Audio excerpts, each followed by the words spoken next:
کره شمالی به عنوان یک رژیم اقتدارگرای افراطی همیشه برای مردم جهان یک سرزمین پر از رمز و راز بوده. زندگی رهبر کره شمالی همیشه پر از حاشیه و عجیب بوده و هر چقدر تعداد فراریای این کشور بیشتر میشه، ماجراهای باور نکردنی‌تری از این کشور به بیرون درز میکنه. از آزمایش‌های وحشتناک روی مردم گرفته تا سوء استفاده جنسی از زنها. آخر ویدیو هم راجع به حرمسرای 2000 نفری رهبر کره شمالی بیشتر میگم براتون. پس تا آخر ویدیو حتما همراه من باش.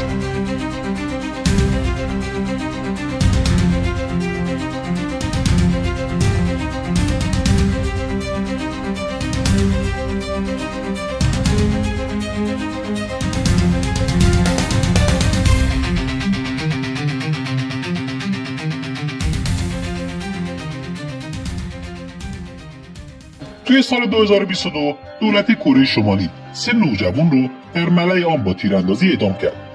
جرم اونها تماشا و پخش فیلم‌های کره‌ای بود. این اعدام‌ها توی ملأ عام انجام میشه تا به عنوان نمونه‌ای از نظم و انضباط برای بقیه شهروندان باشه و اونها حساب کار دستشون بیاد. تعداد خیلی کمی از این اقدامات کره شمالی به بیرون درز میکنه. اطلاعات جمع‌آوری شده توسط سازمان عفو بین‌الملل نشون میده که بیشتر از 105 اعدام توی ملأ عام گزارش شده. اونم بین سالهای 2007 تا 2012. در حالی که کره شمالی ادعا میکنه از سال 1998 تا به امروز فقط 13 اعدام توی این کشور اتفاق افتاده. با اینکه آزادی مذهبی توی قانون اساسی کره شمالی به رسمیت شناخته شده، اما این آزادی فقط روی کاغذ وجود داره. طبق گزارش‌هایی که افراد فراری از اونجا منتشر کردن، به دلیل مجازات‌ها توی کره شمالی مراسمات دعا به صورت زیرزمینی و با صدای آروم خونده میشه و حضور توی مجالس مذهبی هم خطر مجازات رو به همراه داره. توی کره شمالی گزارش بلاهای طبیعی و سایر مسائل بشردوستانه مخفی نگه داشته میشه.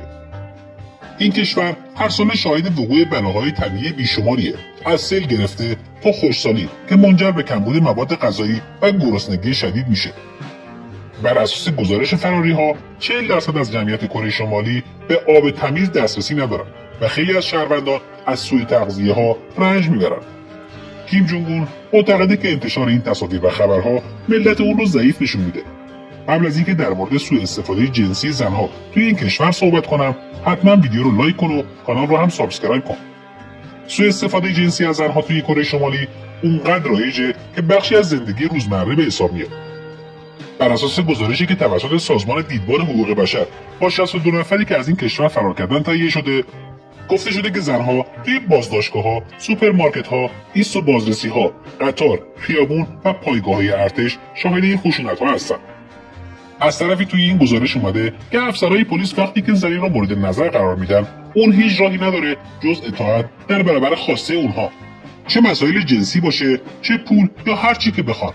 زنها توی بازداشت اگه این خواسته ها رو قبول نکنن، با خطر خشونت جنسی، طولانی شدن مدت بازداشت، ضرب و شتم، کار اجباری یا تحت نظر گرفتن مداوم روبرو میشن.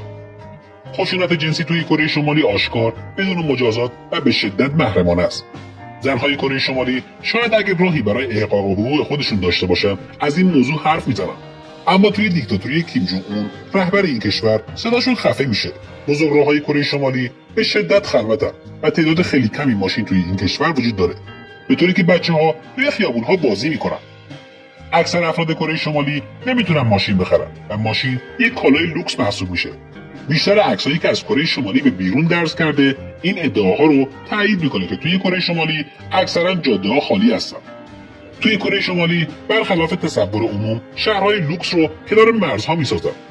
این شهرهای لوکس از دور قشنگن، ولی وقتی به داخل اونها میری، سکوت خیابونهای خالی از سکنه حس شهر مردگان رو القا میکنه. در واقع خانواده‌های محدودی که توی این شهرها زندگی میکنن توسط دولت و به دقت انتخاب میشن. بیشتر به نظر میرسه اونها نظامی و جاسوس باشن تا شهروند عادی. حضور افراد نظامی توی شهر شاید به نظر عادی باشه، اما دلیلش امنیت شهروندان نیست، بلکه علت اصلش اینه که شهروندها رو کنترل کنن. اگه توی کره شمالی از یک سرباز عکس بگیرن، با مجازات سختی روبرو میشن، اما با این حال بعضی از افراد بیباکن و این خطرات رو به جون میخرن.